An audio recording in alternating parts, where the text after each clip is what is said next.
everyone, this is your favorite friend Jay, or as you formerly know her, Jaylan Salah, film critic for Geek Vibes Nation and In Session Film. So today I'm interviewing Jed Hart, writer and director of Restless, an entertaining thriller, a meditation on loneliness, midlife crisis, and dare I say feminine rage.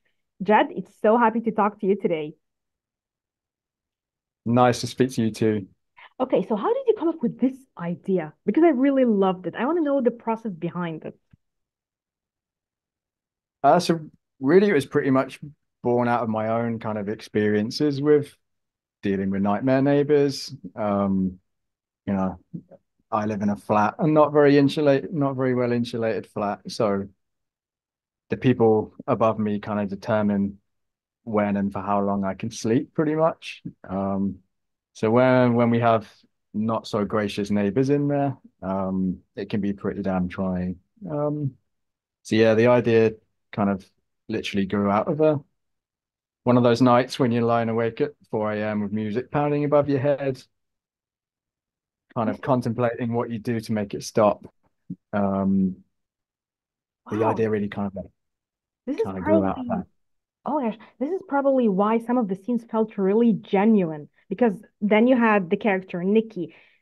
Some of the scenes were so well made, like so operatic, and the mix between the opera and the trance music and her escalation into, dare I say, rage, not madness, but I what I like is the distinction between feminine rage and madness. It was rage. We have rage. It's not always we sit down and cry. No, you lose your mind, you lose it, and you just go and go and go and act on that rage. So I want to know, how did you capture, because this was a personal experience to you, like how did you capture what it was like for her character? It was a female, and how that rage kind of like helped her take matters into her own hands, basically, and just go with it.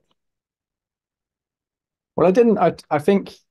I think kind of we all have our breaking point, right? Like that. That's what's behind the film. So I don't really differentiate whether it's a male or female. Like everybody has a breaking point, and I think kind of a lot of the tension in the film is in kind of like stretching that out, and we're watching and waiting like when is she going to break, what is going to happen when she does. um Yes, wonderful. Okay, so I loved also the color palette and how it was distinctive between when it was Nikki and her lonely life, and at the same time, all those noisy neighbors, and even how the shift in her life happened. So I want to know, how did you work on this color palette to accentuate, the character's state of mind, what they were going through? yeah, like you say, we thought a lot about state of mind. Like I wanted to create, I love movies that really kind of like put you into the mind of the main character. um and where everything about the world, their psyche starts to bleed into the cinematography and the way you shoot stuff and the way things sound. Those really kind of experiential type of films. So we really wanted to lean into that, and kind of so we wanted to create something that started off feeling like very, very realistic, should we say, very grounded, very authentic. Um, so we tried to shoot very simply. We used a lot of practical light, a lot of natural light. Um, the settings are kind of quite slightly banal, a lot of them. And then, but we wanted that as we progressed through the film, as she's becoming more sleep deprived, we wanted things to just kind of gradually feel more heightened, and for the cinematography and the colors to suggest more. So that that bold red that you're probably thinking of is kind of, Yes. I like the idea. Obviously, there's the basic symbolism of, it can mean blood and fire and danger and rage and all of these things. I also like that idea, like the first time you see Dean in next door, and in fact, anytime you see the window, it kind of seems to be Yes. like this hellish place, completely bathed in red light. And the idea that when you start to see Nikki in that red light is when she's almost like been driven down to their level. She's kind of been sucked into hell, and she has to stoop to their level in order to defend herself, basically. Um, and then she kind of comes back out. Yes. comes back on the other side, kind of like she's been through it, as if it's a process, as if it's like a rites of passage kind of thing. So I totally agree with that. It's beautiful and brilliant. So okay. There's this scene that I really loved in the movie. She's making a cake, and you see the process, and it's so beautiful, but at the same time, it's kind of messy. And it kind of tells you the state of us in loneliness, like when we're in loneliness and confined in our houses, how we, yes, make things to just make us kind of like excited, just to try to cherish ourselves. But at the same time, it's a lonely person. And you could tell if she had made maybe a perfect cake, I, as a lonely person, would have thought, nah, come on. So I want to know, how did you get a grasp on those details that way? Did it stem from a personal experience, or were you just observing your friends' life in general, our modern life, and how lonely and isolating it is? Yeah, it was observation, and it was a lot to do with kind of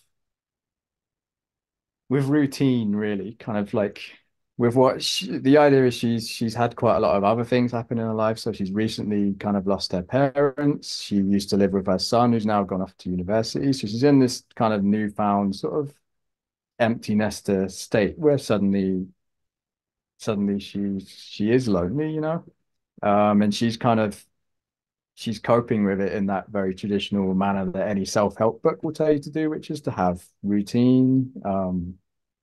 And the baking, the way that we shot that baking scene is to kind of suggest that it's one of the things that she can do that helps her to switch off. It's the routine of doing it rather than making the perfect cake.